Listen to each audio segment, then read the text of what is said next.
Hello, everyone, and welcome to the E-Radio Show, brought to you by the Missed Apex Podcast. I'm your host, Matt Trumpets, and today's episode is called And Then There Was One. I am joined in my quest for truth by none other than ace Formula E journalist and occasional writer of clever stories, Chris _Stevens. How are you doing today, Chris? I am hugely pumped for the season ahead. I mean, it feels like the off season has gone on and on since New York back in July.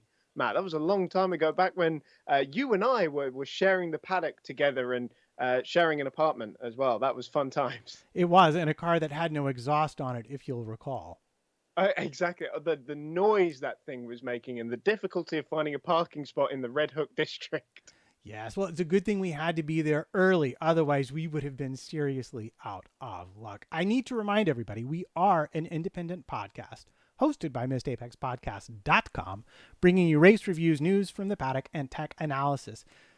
We are keeping it clean here, so you can play this with the kids in the background or at work, and we live stream our race reviews, so be sure to subscribe to E-Radio Show on YouTube so you get a notification when we go live, so you can join our live chat room as well, which is something we will be doing sooner rather than later.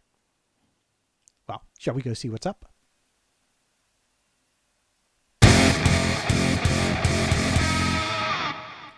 Excellent. So I'm expecting you to have all of the juicy tidbits and gossip for this, our last show before the season kicks off this weekend. So, what's the main story? What's really happening in the Formula E world right now?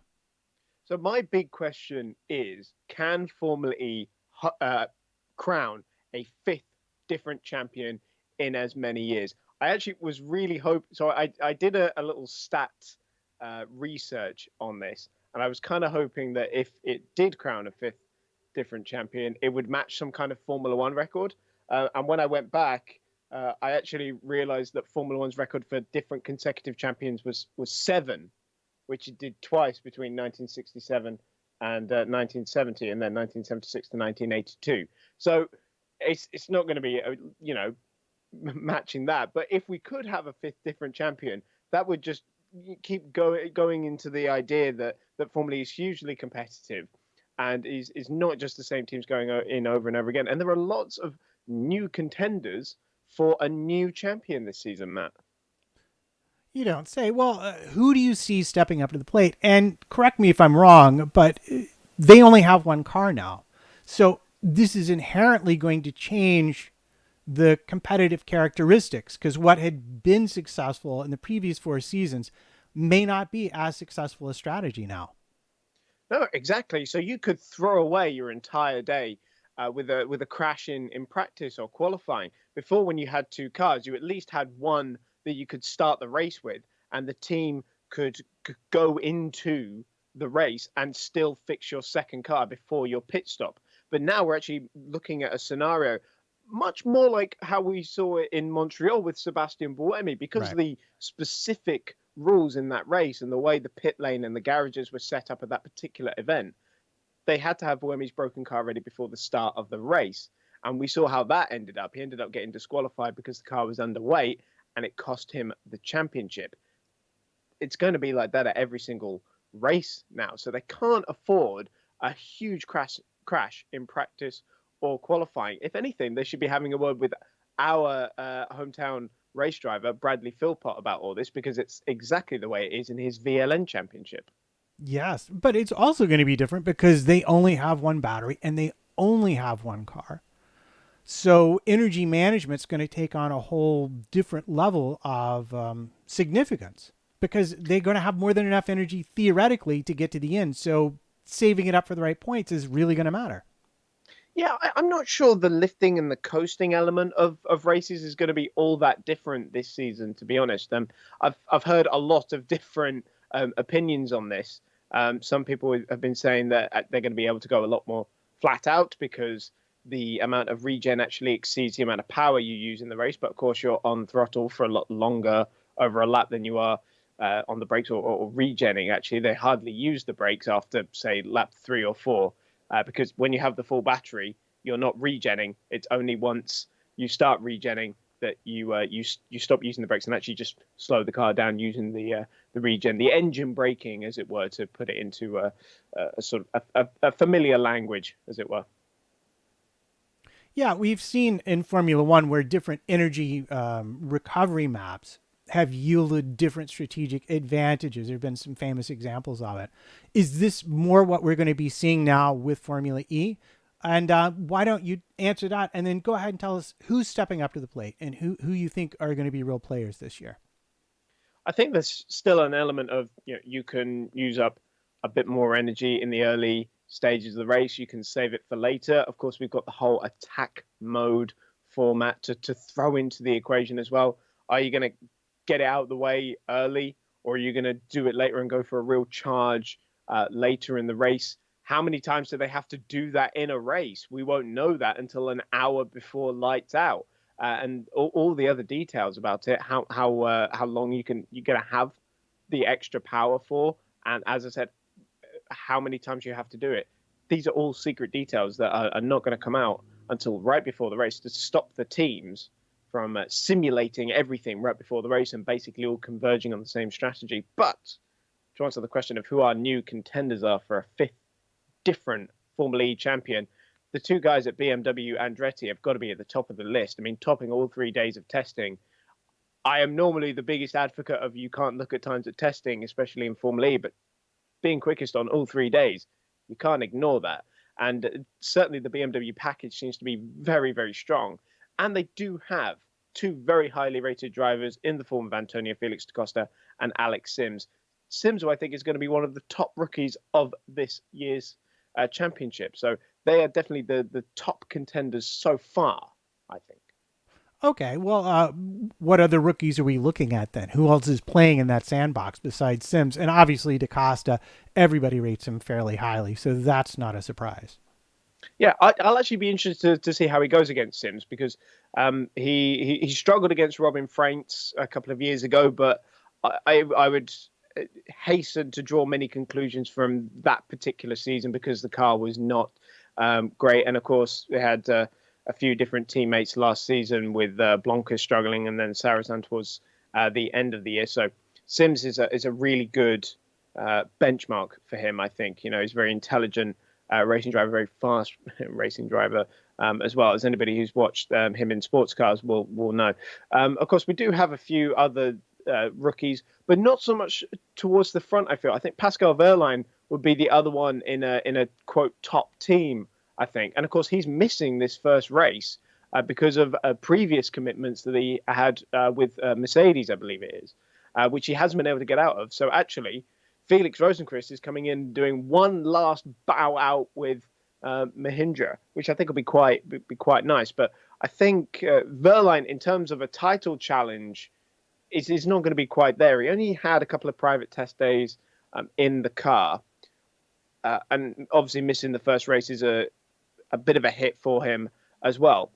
But I think he's got a very tough teammate in the form of Jerome D'Ambrosio, who hasn't been able to shine in the last few seasons of Formula E with a struggling Dragon team. I think he's going to flourish at Mahindra. They're another contender for a fifth different champion. Yeah, and Mahindra was such a feel good story at the start of last season, but then they really tailed off. Do you think they're on top of this season, or was it just they were lucky with where they started, and then they just couldn't go anywhere from it? I think a few teams were struggling at the beginning of last season, and Mahindra took advantage of that. But they did, really nail the setup on certain races, which they couldn't do at every race. And it's a situation they can't afford a repeat of, because we saw how much Felix struggled with the car when it wasn't there for him. That really controlled aggression was the style that he used. He's a very exciting driver to watch, but it really turned against him when the car wasn't quite there for him. Obviously, Jerome and Pascal will handle things in their own way. But if the car's there for them, they've really got to be nailing it every single race. And that's what most of this season is going to be about. It's going to be about pre-race preparations, hitting the ground running in FP1, because we're in the fourth consecutive season of the same set of powertrain regulations. We're really starting to see a convergence on design. I mean, as we've talked about in this show, after preseason testing, everybody's using a single-speed gearbox now. There are other elements of powertrain design that people are beginning to converge on, especially the top teams as well. We all know what the best way to lay out a powertrain, or how to balance it out and get the weight distribution right. All these things that everybody kind of knows how to do properly now. So we're sort of through the experimentation stage. So the driver, the teams themselves, it's going to be about the team element rather than the hardware of the car that they're running that's going to start making the difference. Okay. So I'll tell you somebody who impressed me at the end of last year. It was Mitch Evans. And Jaguar in general seemed like they really had figured it out. I mean, it seemed like they allowed themselves sort of a season to just get up to speed, but they really seem to be onto something. Do you look for them to carry that forward? Do you look for him to be competitive again this year? 100%. Great sophomore year for Jaguar, wasn't it? Yeah. The first year that they had properly poured investment into a powertrain design, the first year they came in, that was an incomplete, unfinished design that was a bit botched, really. So it was no surprise to see them at the tail end of the championship, especially when everyone else had 2 years experience in Formula E already. The advancements they made in for their second season, I would fully expect them to be in contention for race wins now. Certainly podiums, that's got to be the aim. With Evans, there's no issue with the driving, really. The thing that's let him down the most so far has been the reliability, which was a really big weak spot for Jaguar last season. The number of times the car would cut out during qualifying, drive shaft failures was the big thing last season. I think the most memorable of which would have been the one that caused Evans to stall off the front row of the grid in New York. I can't remember if it was race 1 or race 2. I think it was the first one. Yeah, I think it was too. And it's interesting because if I'm remembering correctly, he was actually driving the car that hit the barriers when I was standing right in front of him at that race. And I have to say, for everyone who thinks Formula E isn't loud, well, I have to say when they drive into things, yeah, it's pretty loud, especially if you're not expecting it. And I wasn't. Anyway, who else? Who have we left out here? Who else? I mean, who else has done well? Who are we looking forward to competing for this year's championship? Well, just to kind of finish up on Jaguar, actually, you do have to think they're going to be competing for races. I think this is going to be a season where Nelson Piquet comes back to his original form, the form that won him the season 1 championship, because he is a big fan of this third generation Michelin tire that has been brought in. He really, really struggled with the second generation tire. And we talked about it so much, that narrow operating window of it. And I think it was a harder compound as well than the first 2 seasons. He really, really didn't like it. Whereas now it's a tire that he can work with much, much better. So I think he's going to start to give Evans a run for his money. And we'll see both Jaguars really, really up there. And you had to mention tires because having only one car means that you only have one. No. They actually have 2 sets of tires now. So they've actually got the same number of sets, as it were, as they did before. Okay. It was quite confusing talking to the drivers about it, because they used to say you had X amount of tires per car, and they're trying to explain how it's more tires. And you're like, so you actually have more tires? And you're like, well, no, we have one less car, so it's actually still X amount of tires. Okay, right, fine. Basically, in terms of tires, nothing's really changed. So they'll still go into shakedown using the tires that they used in the previous race, and you have a new set of tires for the qualifying and the race. All right, but help me out if I'm wrong. They're not going to be changing cars halfway through. No, exactly. So that set of tires has got to go through. Yeah, there you go. The entire race. But the Michelin tire, it doesn't wear it. It is a softer compound. The tire wear is a bit higher. At extreme events like Berlin, for example, where the surface is just shocking because it's 80-year-old concrete and not tarmac, perhaps there we'll start to see tire wear actually affecting races. I don't think it's going to be a regular thing, to be honest. But actually, on that, there is going to be debate at every race about whether it's going to be better to start on a scrubbed tire or go out there with a new one, depending on the surface and the characteristics and the nature of the surface and the circuit. That's going to change weekend to weekend. It's going to be interesting, and people will be making different choices, and that will be a wonderful thing for us to argue about endlessly on the shows after all is said and done. Okay, so we've talked about the tires, which wasn't on our list at all, but is always near and dear to my heart. Who have we left out? We haven't talked about Sam Bird at all. No, so Virgin and Audi, both using the same powertrain. So actually, I'll start with Audi. Okay. Because you just know they're going to be up there. Of course they are. They had the best car last season when it wasn't breaking down. It was provably quicker than most of the things that were running on track. And Daniel Abt now is a Formula E race winner. He is a contender against Lucas di Grassi. He can beat him on the right day, but he's got to make that every day if he wants to win this championship. Lucas is a tough opponent and somebody who will do what needs to be done in order to win races and win championships. Daniel needs to get his elbows out a little bit, I think, and really get up there. Daniel Abt is 26 years old now. It seems night and day from the Daniel Abt we saw in season 1, for example, or even just 3 years ago. So things are really coming forward for Daniel Abt, and I think he's going to be a regular contender for race wins this season. Okay, and what of Virgin then? I mean, they were horribly overweight, only competitive on certain tracks, but you have to look at Sam Bird driving any Formula E car and think if he's in the car, there has to be at least half a chance he'll be on or around a podium. Robin Fraintz as well. Yeah. He was stellar in the one season he did in Formula E with Andretti. And of course, running the same hardware as Audi. The reason Virgin haven't won a championship yet is because of the hardware that was dealt to them by DS for 3 seasons, which was subpar compared to what the likes of Renault and Abt were bringing to the table at the time.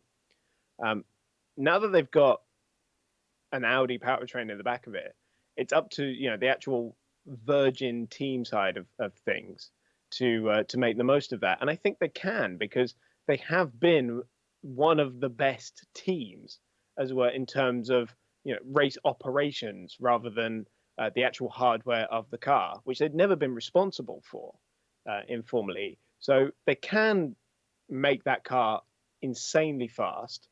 As a customer, they've got a good bit of knowledge of that car already, because they were given 3 days of testing by Audi. Of course, Audi and Venturi, because they are running customer teams, they get an extra 7 days of testing in addition to their 15 private days of testing. So 3 of them they gave to Virgin, which of course they don't have to do. Renault never gave to Cheetah private testing days last season. So that's a huge benefit to them as well. And with the likes of Bird and Fraintz behind the wheel of that car, there's probably going to be 4 Audis fighting at the front of the field at most races, you feel. Yeah, well, you bring up Techeetah. So where do you see them fitting into this mix? I mean, the big thing for me is they had the powertrain last year. They were a customer team of arguably, I mean, I guess maybe you could argue that Audi sort of came on as a total package, but arguably they had the benefit of the best powertrain in the field. Now they're their own manufacturer. They partnered with DS, if I remembered correctly. Yay! Let's hear it from me remembering a whole fact all on my own. This is a good thing. And having said that, are they going to be competitive with this new powertrain in the back? So I've rather slated DS in this podcast so far. Right. The reason that DS hasn't provided Virgin with the best equipment so far is because they've been focusing on this powertrain specifically. Oh, is that what they told you? As most of the manufacturers have been for the last 2 years, they've been building towards this season. And the advancements that have been made all around in terms of efficiency, weight reduction is incredible. Downsizing everything. I mean, some of these things are about 100 times smaller than what they were 4 years ago, which is just incredible. So you've got to assume Techeetah now as a manufacturer is going to be up there. They've got so much more resource behind them. It is one of the top teams in Formula E, again, in terms of the race operation side of things rather than the hardware. That is a crucial thing. And they proved that last season where they were able to beat the Works Renault team. So you know that if DS have in fact made the advancements that we think they have done, and we're pretty sure they have done, that they're just going to be right up there. And Verne is going to be right up there with them as well as the reigning drivers' champion, because he's got such speed that even if the car's underperforming a little bit, I think he'll still drag a good result out of it. Andre Lotterer, I think, is going to be making big advancements this season. He had a few rough edges in his rookie season. That's to be expected. I really want to see what he can do once he smooths them out. So I think the issue he had was at times being a little too aggressive. So I think he needs to sort of tone that back a little bit. You can maybe get away with that in other series, but not so much in Formula E because everything's a bit delicate. And I think especially this season, we've been talking about how you only have one car, you can't afford those big mistakes. He wasn't, much of a crasher on his own, but I think he's got to rein himself in a little bit. And if he can bring the kind of speed that he brought to races like Santiago and New York last season, Mexico as well was a really good one for him. If he can bring that speed to all the races this year, he should be right up there with Verne. Okay, so speaking of Verne and speaking of Lotterer, it was my observation that oftentimes he would wind up driving very much for Verne and the team rather than to maximize his own position. And I know this because of what they said after the race in New York, where they got sent to the back because they were booted out of qualifying. But am I wrong in thinking that a lot of what we think of as his aggressive driving might just have been down to inexperience with those brakes? Probably, yeah. All rookies struggle in Formula E. It's unlike any other series. I mean, so much so that I asked Gary Paffett about making the switch from a touring car back to a single-seater. And he said, it's not even like going back to a single-seater because Formula E is unlike anything I've ever driven before. So I can't even rely on my previous single-seater experience to be quick in this because it's so different. And the brakes especially is always the tough bit. But, of course, they don't have that problem anymore because we have the new brake-by-wire systems. If you're fans of Formula One and the World Endurance Championship in the hybrid class especially, we'll all be very familiar with by now. In fact, most of the teams have bought their brake-by-wire systems from a company that provides the same systems for Formula One and WEC teams. DS, we believe, are the only ones who've developed their own. Well, that's fascinating. And I hope it'll be interesting to see how it compares to the rest. But I was thinking that might actually help Lotterer out quite a bit because the brakes are going to be much more consistent for the drivers. It's going to help out everyone. Degrassi doesn't like it so much because it's easier.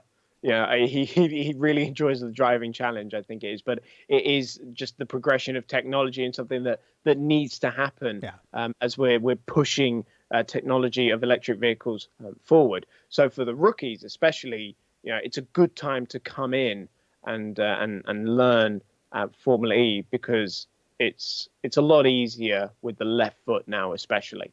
Does that mean I think we'll see like fewer mistakes on track and it will suddenly become the whole series will become very easy to do? No, not in the slightest. No, and it's never going to be easy as long as there's not the kind of field spread that we see in Formula One and in other series. Well, it means that we're going to be seeing the guys a lot more on the limit. I've been told, you would always leave like 5% in a braking zone because you didn't know what the brakes were going to do. Now with a more consistent pedal, they're going to be pushing it an awful lot more into every single corner, which increases the possibility of a mistake. Yeah, it does. Now, I was curious. I don't know if you saw or heard Verne's statement that they might all be boring races because they're going to be flat out if there's a safety car. Have we thought about this at all? What is he really trying to say there? Because I thought flat out racing was what every race fan wanted for their sport. I know it's interesting to hear the contrary for once. Honestly, Vern is the only person I've heard saying that flat out races are possible and that they would be boring, because that is something I disagree with.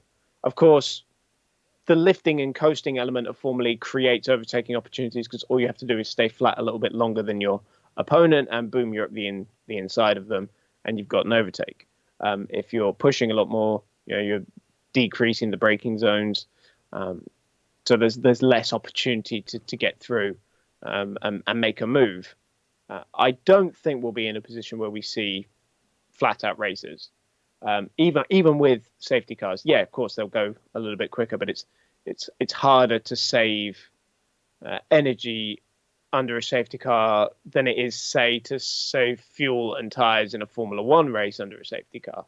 So the comparison isn't direct, as it were, and it's even with the attack mode as well. That's going to ramp up how much energy you use anyway. So I think we're very far away from seeing, quote, flat out races. Yeah, I mean, I thought about it, and to me, the best thing I can think of was that he could foresee a situation where, with whatever amount of time is left in the race, no one is going to have to worry about energy or lifting and coasting at all. And it seemed like he was describing kind of like almost like a Formula One situation where everybody is fast, but you're nose to tail, and there's no way for anyone to get an advantage and pass. But there's not going to be an aerodynamics thing because they have less aero on them now than they did last year. It's just solely going to be down to nobody needs to lift and coast, so everybody's hitting the same braking point because there's not that much difference between the cars if they're not in a conservation mode of some kind. Yeah, I think flat out racing might work a little bit better in Formula E than, say, Formula One, because obviously the aerodynamic rules in Formula One, you need a big delta to make an overtake. We've seen for 4 years now, Formula E cars will very happily sit nose to tail with each other, and all it takes is the driver just to get a little bit punchy on the brakes to make a move, even if they were going flat out. And yeah, as you said, they've got even less downforce on them now, marginally less downforce. But of course, all the aerodynamics on a Formula E car are designed to decrease drag and rolling resistance. Yep, because it's a energy saving, energy conservation formula. So I notice we have not talked about Nissan, who are technically, I guess, new-ish, because it's no longer Renault, it's Nissan, and it has not been a great off season for them, both corporately and sport wise. Yeah. Oh, the political side of things. We wouldn't touch that with a with a 10-yard stick, would we? No, of course, it's not great for either. The Renault in Formula One. It's not great for Nissan in Formula E. But the problems that this team has had started long before this issue came to light. Software issues really has been the big kicker for them, and they were still working things out during preseason testing in Valencia, and I believe before this first race in Riyadh, they'll have tested a software update during one of their filming days, but I think that's only 50 miles. So you get basically run up and down a runway, back and forth, and hope it works as you were expecting. That's really the only testing they're going to get before they hit the track in Riyadh for shakedown. So I think a bit of pressure on them. Obviously, the Albon situation hasn't helped them, where they thought Alex Albon was going to be driving with them for 3 years and didn't even turn the wheel in preseason testing before it came to light that he was being poached by Toro Rosso for an F1 drive. His replacement, Ollie Rowland, I think is a good choice. I think he'll do just fine in Formula E. Of course, he's got tough competition in what is one of Formula E's top 3 drivers. I think is very fair to say. Although I'm sure there's that's a great pub conversation. Your top 10 Formula E drivers. Perhaps we'll do one of those shows during one of the quieter periods of the Formula E season. Yeah, we But could get ourselves into trouble with that a little bit, couldn't we? yeah. So I'm not expecting fireworks from this EDAMS, in short. Especially there is a thick rumor going around that they're running a twin motor layout, which, if you remember, Neo used for the past 3 seasons, scored 1 podium.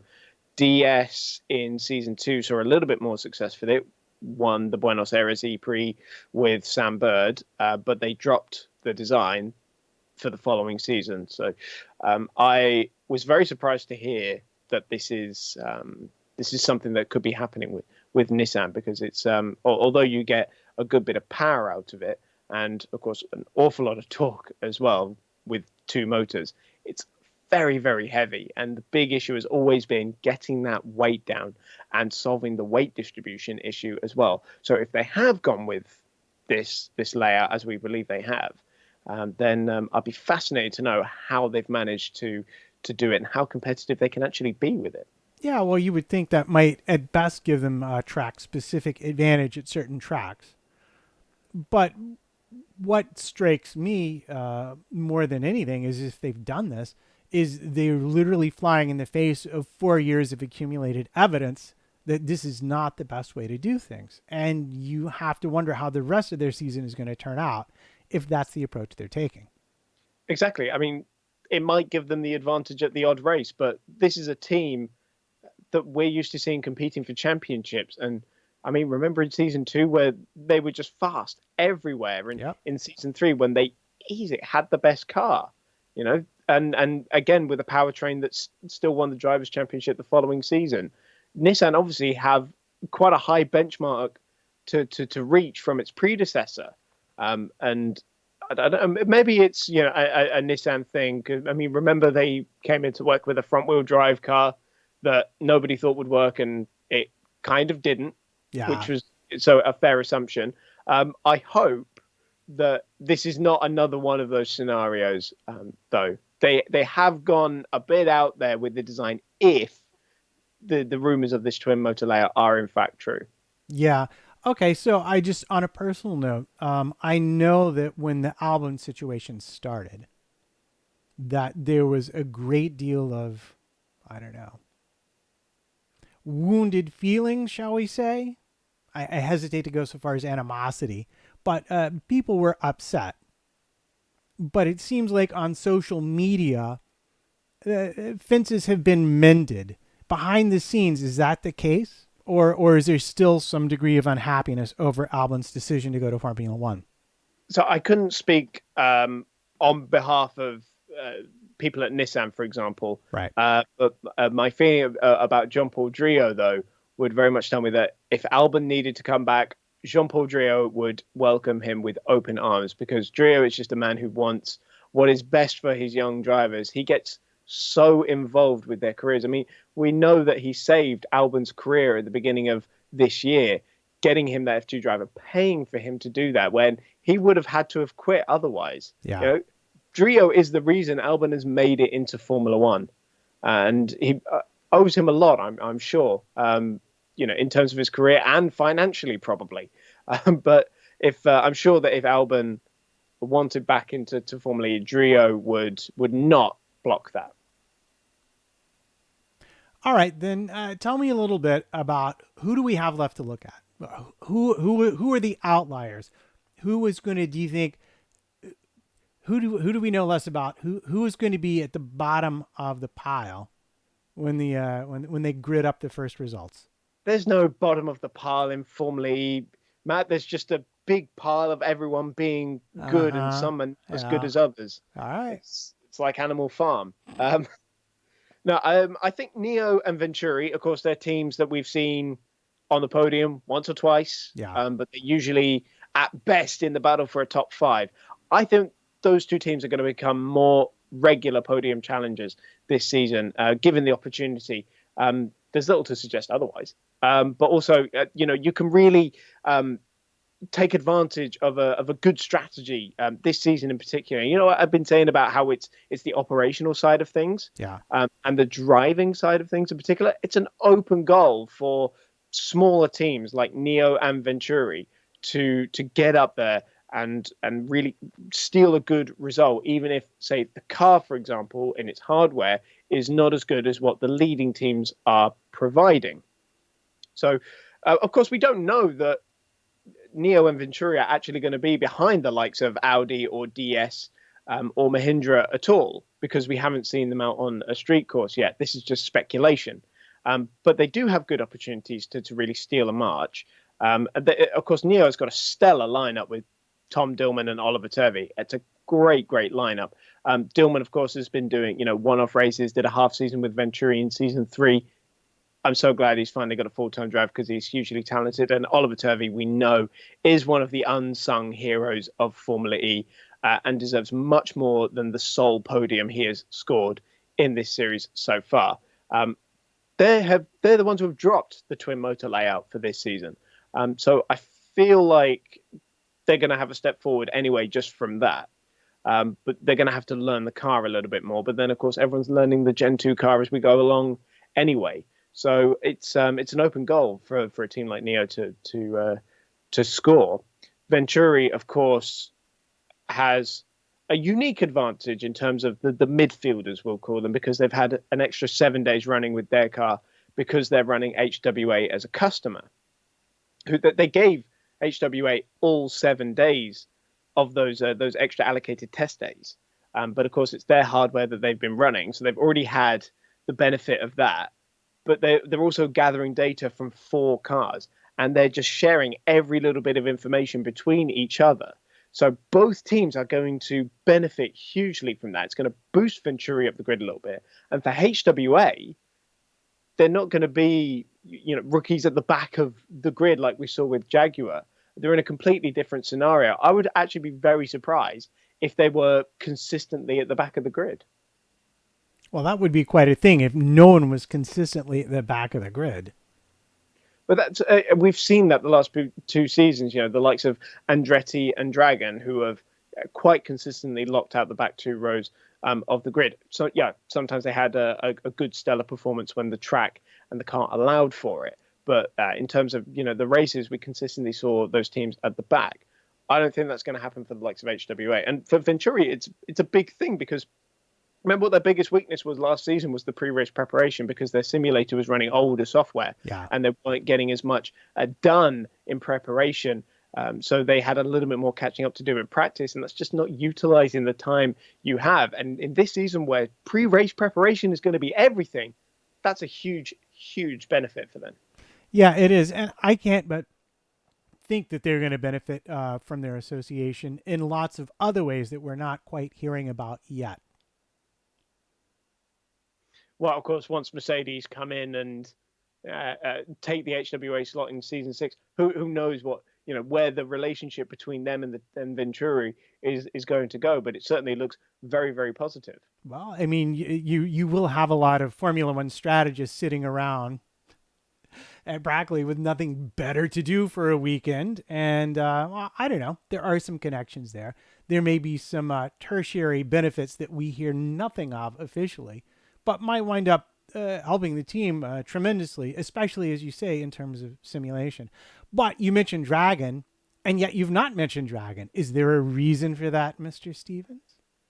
Well, I mean, I keep saying why all these other teams have got good chances to make progress, but I don't see that from Dragon, unfortunately.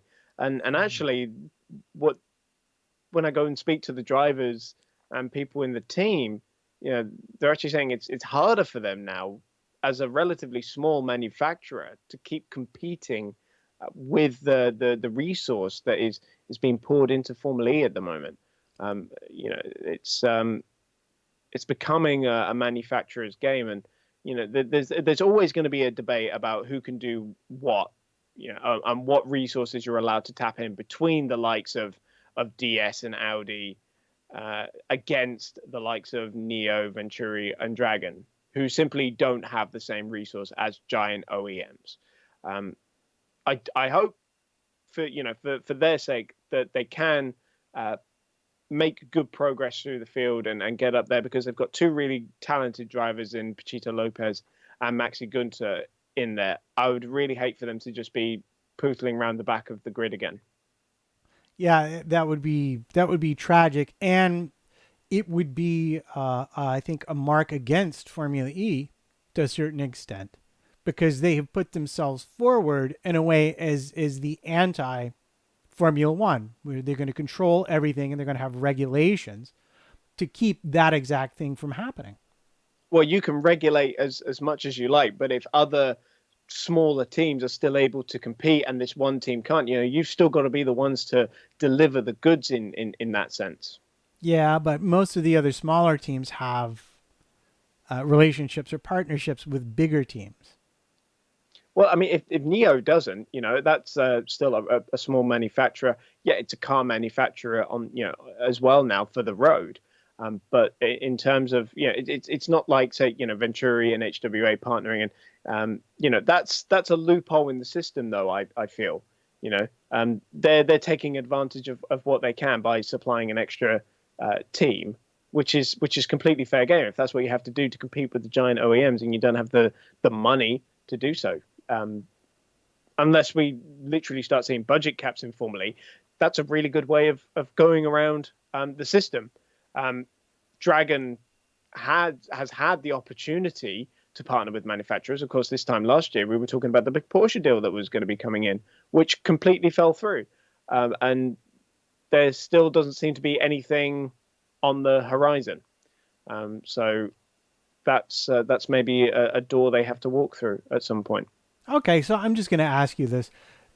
We have seen in Formula E up until this point that although there are manufacturers present, and generally they did best, that on any given day, any given team could win.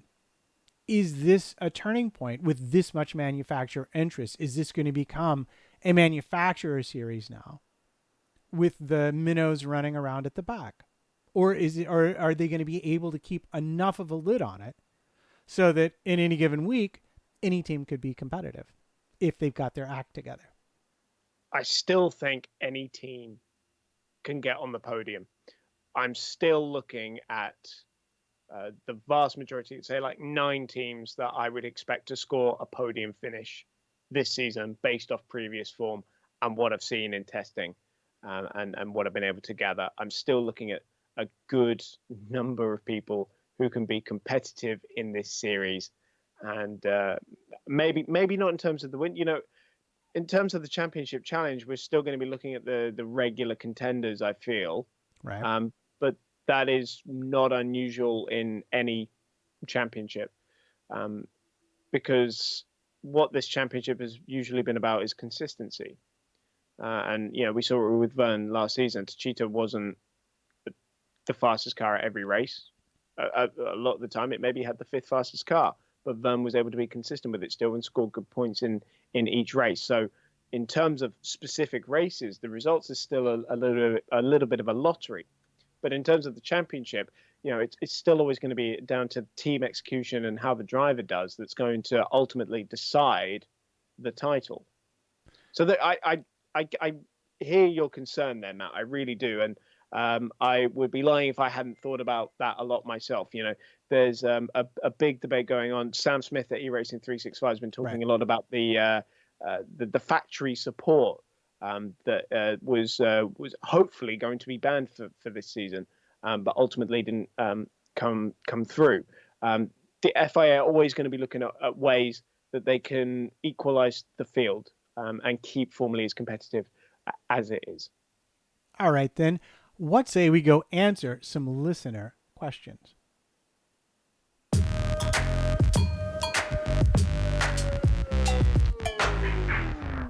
And solely because you were clever enough to actually ask if people who followed our Twitter feed had any questions, we indeed have some. And I will start with our good friend Edward Hunter. Is attack mode / hyperboost a bad concept, or has it just been marketed really badly and confusingly? Personally, I feel that AGAG selling it as, quote, Mario Kart is very misleading and puts off a lot of people. similar to fan boost. So what do you have to say to that?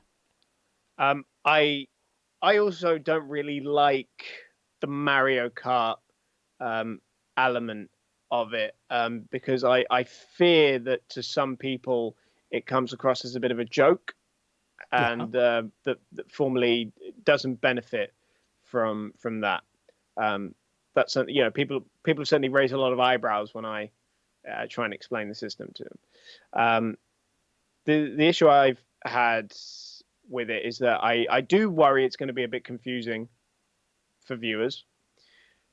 They've got an uphill task in trying to display an awful lot of information in very, very complicated ways to the viewers using, virtual reality graphics and a lot of CGI element, that's going to be thrown on top of the broadcast. It's an awful lot to try and follow in a race. In addition to everything else that's happening on track. Um, So I'm reserved about it. Of course, I'm not going to fully judge the system until I've seen it in play for a few races because I can't deny it is going to spruce up racing an awful lot. We're going to get an awful lot more overtaking out of it. I do worry that it might make overtaking slightly too easy, in a bit of a DRS sense where initially it's great. Look at all this racing we're getting, but then eventually you realize actually it's just people cruising past because they've got an extra 50 kilowatts of power if they've got the hyper boost or the attack mode, I should say, and fan boost as well, which is the only time you're allowed to use fan boost is when you're using it with attack mode as well. Fan boost, by the way, is now up to 5 drivers per race. Goodness. As was agreed by the World Motorsport Council last week in St. Petersburg. I'm reserved about it, but I'll give you a full-on diagnosis in a few races, I think. Well, if I can say Formula E has been good at anything, they seem to be good at changing course based on what's actually happening. I don't see them persisting in things that aren't working well. And it seems like it's been set up so that they can pretty much adjust the parameters to make it work as they intended rather than being stuck with something that's unworkable and they have no way to change until next season. Am I wrong about that? No, I totally agree. They've been very flexible. I mean, the pit stop rules last season that were changed after 3 races to abolish the minimum pit stop time. They were trying to spice things up again, and I have to credit the innovation and the guts it takes to go out there and try something like this because it's not traditional motorsport formally. You can't look at it in the same way. I think there's a bit of a reputation that comes with the term racing purist. In the same way that if you describe yourself as a racing purist online, people look at you like, oh, are they just like cars going round and round in circles, which is just not true. I would consider myself a racing purist because I look at series like MotoGP and say, look, they have no gimmicks. They just they ride around flat out for 45 minutes and it's absolutely fantastic. Why can't everything else be like that? But there's still some unanswered questions about attack mode and all this. So there's still a lot to see. Yeah, I share your concern, but in a different way. I'm worried that they will make it too complicated because really, if you look at the concept of it, it's basically just push to pass. You choose, this is my lap, I'm going to do it. Now with regular push to pass, you get an amount of time, and then or a number of attempts, and then you're done. So you can use it throughout a race. Here it's a little bit different because you have to go offline and lose the places. So my concern is that all that will wind up happening is they just take back the places they lost, and then that's it. That would be a bigger thing to me. Yeah, of course, you got to work out how much time am I going to lose by taking the long way around this hairpin, for example, against how much time I'll actually win back by using my power mode. But then if I get stuck behind another car, am I going to lose more time doing that as well? But then if I can save a little bit of energy, or if I just spend that energy, or I lose time later, there's so many caveats to it that are going to depend how much time is won and lost in this whole system. That's why it's very, very important. They've said it's mandatory to do. If they just let them do whatever they want with it, chances are no one would have bothered taking it at all. But the fact that it's mandatory means it is going to spice up the racing. So that can only be a good thing. It'll make for great clips. Put it that way. Oh yeah, and I'm wondering, frankly, if they're going to start employing spotters to help them figure out when the best time to go is, because. Well, was it DaCosta? I think he was saying it in testing. Yeah. That there's a lot more sort of radio chatter now that's about, okay, so Degrassi is on the attack mode now. Jev's just taken his attack mode. We think that Daniel is going to be doing the attack mode next lap, And he said, actually, they're trying to work a way to kind of abbreviate everything so that it doesn't take quite so long to get all this information out there. Because it's fine when you're doing it around the big wide open Valencia circuit, but if you're doing it around a tight street course, then that's a completely different matter. We have seen the occasional driver complaining about engineers talking incessantly at them, haven't we? Oh, just occasionally. Yeah, it happens from time to time. Well, I have to say our friend Korku Anoma also has some questions, starting with which of the rookie drivers will have the advantage at the start of the season. Now, we sort of addressed that, but maybe you could go back and tie a bow around it. Yeah, we didn't really talk about the HWA boys specifically, did we? So, as I said, the rookies is a good time to come in because the cars are a little bit easier to drive now. Sims, I think, because of the car he's in and the experience he has behind him, I wouldn't be surprised if he was the top rookie at the end of the season. But then I think Verline will give him a run for his money at some point, especially if Mahindra deliver the goods. Yeah. Roland comes in with a bit of an experience.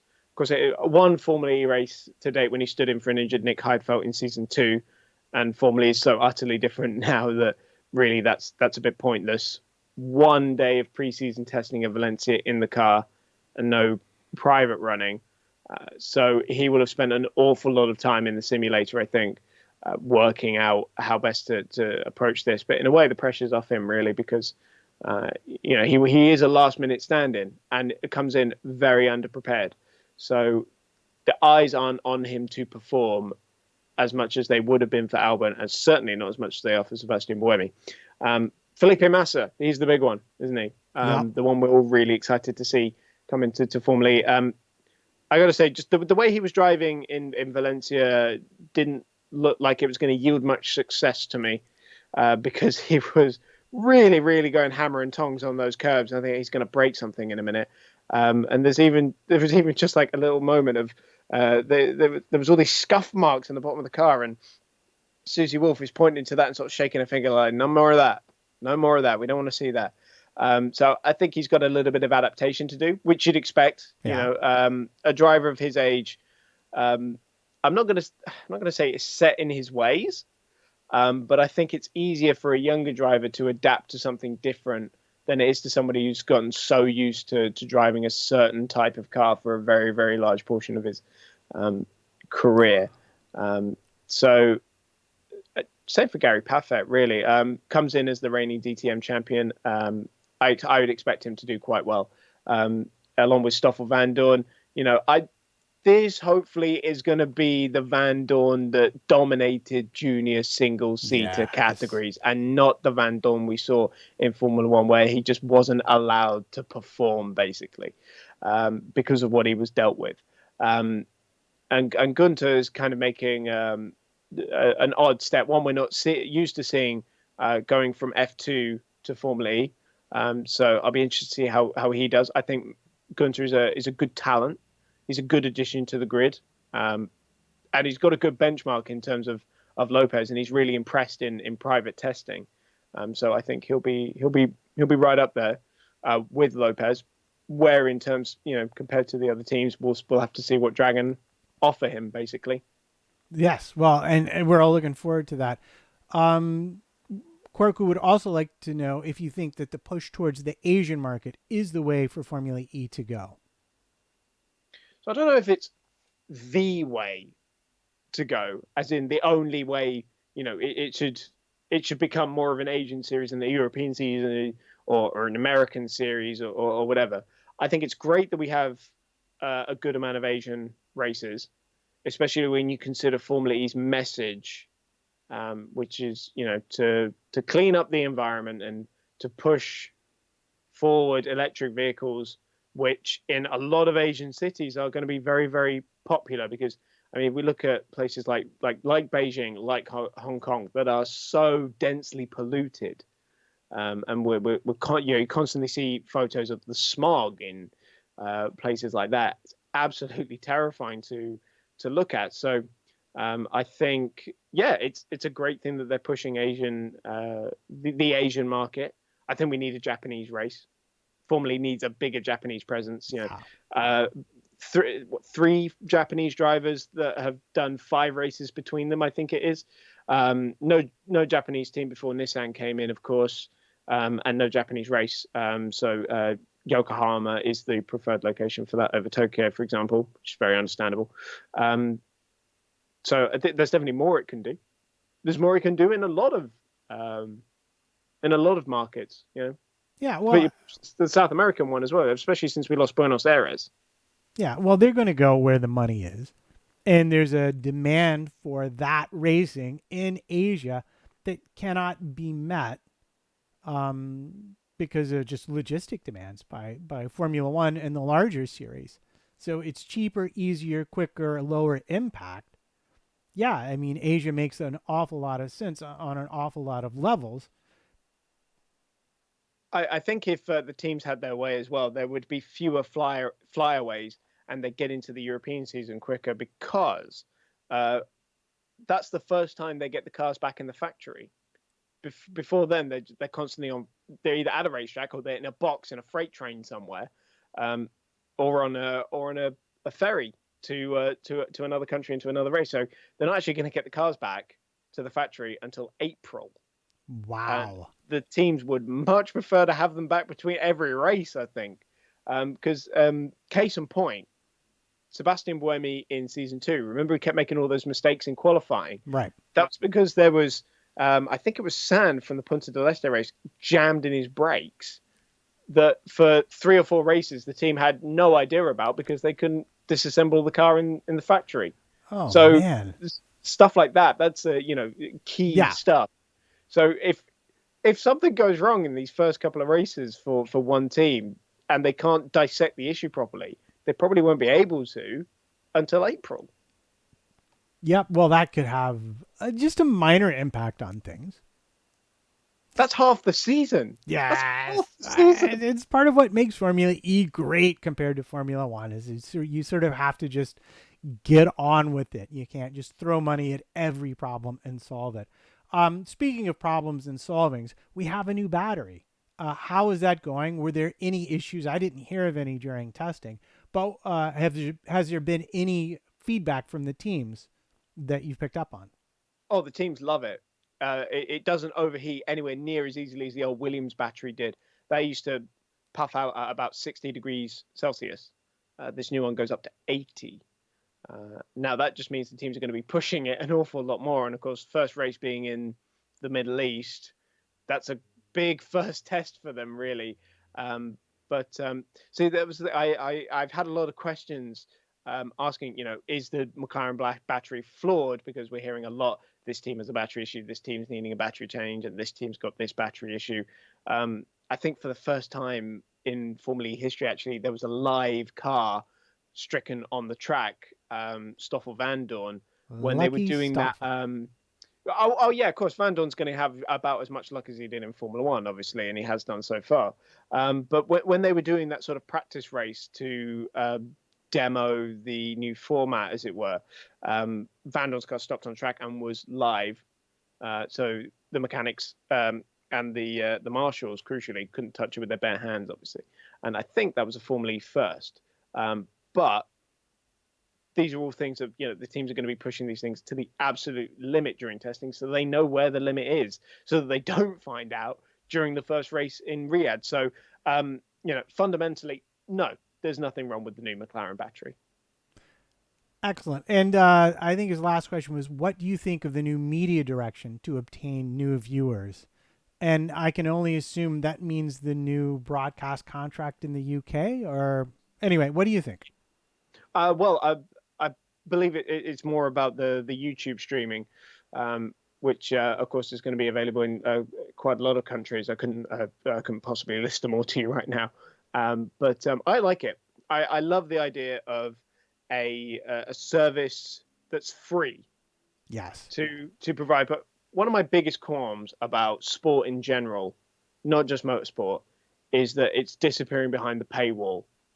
And so you can either spend a stupid amount of money buying a channel to watch this one sport, this one specific series, or you can, or in some cases, you have to buy a whole sports package and get 10 channels just to watch this one thing, or you can go straight to the provider of the series and spend the same amount of money to watch it, and pay £30 a month for that, which is something I wholeheartedly disagree with. I don't like the idea of paying just to see it. It's something I hugely disagree with. So the fact that Formula E has come in and just said, here's a free service to watch our races, I love it. I absolutely love it. And of course, being behind the paywall is not something Formula E can afford to do in its maturing stages.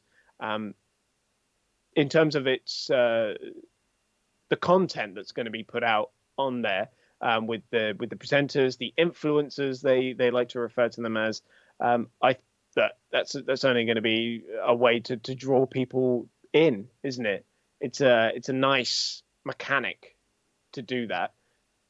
As sports fans, already fans of the series, doesn't mean an awful lot for us, but it's not aimed at us. We just want to watch good racing. Yeah, that's all. And it sure is fun to watch a decent YouTube stream for something like Formula E. And it's easier to find. And I'm surprised they haven't already done that. Just put the broadcast on YouTube, run ads on it, and split the revenue with the original broadcaster. Plus, every ad that they run is going to get seen by everybody who's on YouTube anyway. And as we all know, if you get enough eyeballs, I'm sure I would be surprised to see if there wasn't some kind of commercial YouTube that wound up happening for sports where it was fairly inexpensive and everybody just went to that instead of having their own private solution, because it's so easy to stream stuff to YouTube relative to building an entire, look at what Formula One did and how much trouble they had doing it. Well, YouTube gaming was a huge success. YouTube sport, I don't think that is an idea that's far off. YouTube itself is becoming its own channel, as it were. What you think of as like a TV channel, think of YouTube as like an internet channel, as it were, where pretty soon there is just going to be 24/7 broadcasting of something. Actually, if you go on Virgin, when I was around my dad's and I was scrolling through the channels on his Virgin box, suddenly it comes up with the YouTube channel. I couldn't see what was on it, but it's stuff like that. The whole way that we consume media now is changing so dramatically. I was going to say, actually, if you want to see some quality Formula E streaming, then subscribe to E-Radio Show, of course, where you'll be getting all the latest. Absolutely. Come and join us YouTube. in the chat room and ask your questions directly. We have one more, speaking of questions. Christopher Torres, with the new entries for race venues for Season 6, Auckland, Seoul, Sarajevo, will it be necessary to expand the calendar, or will some cities be scrapped to favor the new venues? Always a good question. That is a really good question, actually. I like that because Auckland is still a little bit of a question mark on that one. Seoul, very, very much set for a Season 6 entry. Sarajevo, again, still some question marks, but aiming for season 6. Of course, the big thing Formula's got to try and avoid is clashes with WEC. The FIA is very, very keen to keep those two series as separate as they can. So even if you just add those 3 to the 12 we already have, and you come up with a 15 race calendar, this is going to start to become hard to pack everything in. And of course, it increases the amount of money that teams have to spend as well, which again is something that Formula E wants to try and keep down. Now, that said, I don't think a slightly expanded calendar is going to be the worst thing in the world. It's not like the Formula E season is too long, but it's not too short either. It's a good amount, you know. I'm sure there are a couple of venues that some teams might want to see dropped. Some fans might want to see dropped as well. But even beyond these 3, there's still so many more that they're looking at. I mean, I'm sure they're looking at a second American race.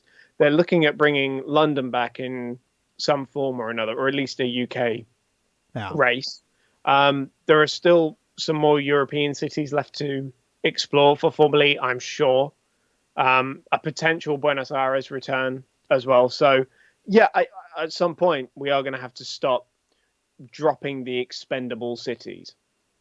Yeah, and that'll happen. But the cities themselves may not be up for, and as we saw with Montreal, because circumstances change, it's probably better to have more cities wanting in and adapt your calendar a little bit here and there to cope with it. So I hate to say it, but I believe we have time just to plug all of the things. So where, Mr. Stevens, Mr. _Stevens, why you do that, I will never know.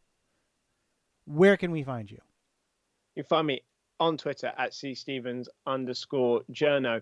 You can find all of my written work and all of my podcast appearances on my sort of online CV website, I'm calling it. If you go to ejournoonline.com. And I feel like we should plug the Slack group as well, because we don't do that on this show. So if you are part of the Missed Apex Slack group, we now have hashtag Formula E as well. So go ahead and join that. And my aim is that it will be just as sprucey and argumentative as it is on a Formula One weekend.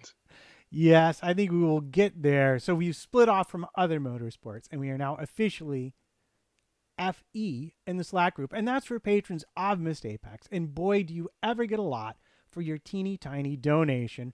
In fact, we've had some visitors in the Slack group that you might have enjoyed talking to yourself. I'm not going to say his name was Carter, but possibly it was. At any rate, I am Matt PT55 on the Twitters. Come say hi to me, or come tell me I'm wrong about Max, or pretty much everything, because that's what my family mostly does. And don't forget to catch at eRadio Show on Twitter. We do have a Twitter account, and we occasionally even tweet from it. Yes. And of course, live streams are coming back for eRadio Show as of next week. So we're going to be doing the live streams for all the race reviews. The first one we're going to be doing is the Tuesday after the Ad Diriyah E Prix, which, if you haven't marked it in your calendars already, the season starts on December 15th, guys. Yes, coming at us like a freight train. So remember, chicks dig heels, wounds cause scars, and glory is a fungible concept under certain philosophical precepts. This has been eRadio Show.